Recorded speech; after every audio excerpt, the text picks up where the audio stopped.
अस्सलाम वालेकुम दोस्तों। मुल्क इराक़ के शुमाली हिस्से में एक अजीब व गरीब मज़हब के मानने वाले अफराद का छोटा सा गिरोह रहता है। ये अफराद ख़ुद को यजीदी कहलाते हैं। गुज़िश्ता सालों में इस मज़हब के मानने वाले लोग यानी यजीदी बैनुल अक़वामी मीडिया की ख़ास तवज्जो का मरकज़ बने रहे, जिसकी वजह दाइश का उन पर लगातार हमला और उनकी नस्ल कुशी थी। दाइश की जानिब से उनकी नस्ल कुशी का कोई पहला वाक़या नहीं, बल्कि मुख्तलिफ दौर में मुख्तलिफ हुक्मरानों ने उनके खिलाफ फ़ौजी कार्रवाइयाँ की, जिसकी वजह उनका खौफनाक मज़हब है, जिसमें इस्लाम, ईसाईयत और ज़रतश जैसे मज़ाहिब के कई जुज़ शामिल हैं। इन पैरोकारों को शैतान का पुजारी माना जाता है और यही वजह है कि ये लोग सैकड़ों सालों से मुसलमान हुक्मरानों के हमलों का निशाना बनते रहे। दोस्तों, जानते हैं कि ये लोग कौन हैं, इनकी इब्तदा कैसे हुई, इनके अकायद क्या हैं। कुछ लोग यजीदियों के नाम के सबब इन्हें दूसरे उमवी खलीफा यजीद के नाम से जोड़ते हैं। उनका मानना है कि 750 ईस्वी में कि जब बनु अब्बास के हाथों बनु उमय्या की खिलाफत का खात्मा हुआ तो आखिरी उमवी खलीफा मरवान सानी कत्ल कर दिया गया, जबकि बनु अब्बास की जानिब से उसके ख़ानदान यानी बनु उमय्या के लोगों पर अरसा हयात तंग कर दिया गया और उन्हें चुन चुन कर मारे जाने लगा। तब उमवी ख़ानदान के कुछ लोगों और उनके हामियों ने कर्जिस्तान के संजार नामी पहाड़ियों में पनाह हासिल की।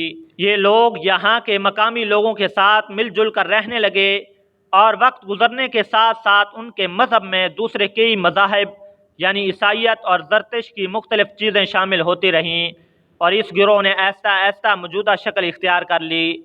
लेकिन सिर्फ ये एक थ्योरी है, इसे सिर्फ कुछ लोग ही मानते हैं। मौरखीन की अक्सरियत इस बात से इनकार करती है, जबकि यजीदी इस ज़मन में खुद कहते हैं कि वो सबसे कदीम मज़हब के मानने वाले लोग हैं, जो तकरीबन 6500 साल पुराना है। और इन्हें यजीदी इसलिए कहा जाता है कि वो जिस खुदा को मानते हैं उसे यज़दा का नाम देते हैं।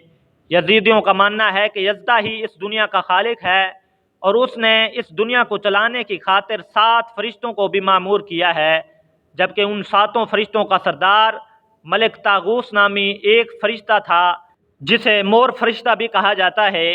एक मरतबा ये फरिश्ता अपनी ताकत के नशे में आकर यज़दा के खिलाफ बगावत कर बैठा। ये बगावत नाकाम रही और मलिक तागूस को आग में डाल दिया गया। फिर वो 40,000 साल तक आग में जलता रहा और रोता रहा, यहाँ तक कि उसके बेइंतहा आंसुओं के सबब आग बुझ गई और यज़दा ने उसकी माफ़ी कबूल करते हुए एक मरतबा फिर दुनिया के मामूलात संभालने की जिम्मेदारी दी। उसके साथ साथ इन यजीदियों का ये भी मानना है कि इन्हें मलिक तागूस ने ही तख्लीक किया, वो भी इंसानियत की नस्ल आने से बहुत पहले। यजीदी इस मलिक तागूस नामी फरिश्ते की जितनी भी निशानियाँ बयान करते हैं वो सारी की सारी मसीह और यहूदी अकायद के मुताबिक ल्यूसफर और इस्लाम के मुताबिक इबलीस यानी शैतान में पाई जाती है। इसलिए यजीदियों को शैतान का पुजारी कहा जाता है, क्योंकि यजीदी मज़हब के मानने वाले लोग दुनिया भर में बिखरे हुए हैं। इसलिए इनकी तादाद के मुताल्लिक अंदाज़ा लगाना काफ़ी मुश्किल काम है, लेकिन माहिरीन का कहना है कि दुनिया भर में इनकी तादाद तकरीबन 2 से 10 लाख के दरमियान है। उनकी अक्सरियत तुर्की, इराक़ और शाम की सरहदों पर मौजूद कर्जिस्तान की पहाड़ियों में रहा करती है, जबकि ये लोग शुमाली इराक़ की संजार नामी पहाड़ियों में बड़ी तादाद में मौजूद हैं। नस्लन ये लोग कुर्द होते हैं, कर्दिश ज़बान बोलते हैं। 13वीं और 14वीं सदी ईस्वी में यजीदियों ने इस इलाके में काफ़ी सियासी ताकत और जमीयत हासिल कर ली थी।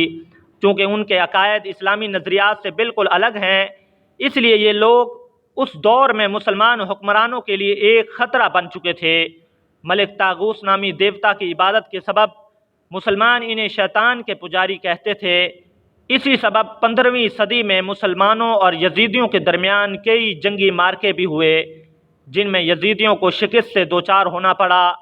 यूं दिन ब दिन इनकी तादाद कम होती रही। कुछ कत्ल हुए तो कुछ अपनी मर्ज़ी से इस्लाम कबूल कर लिया।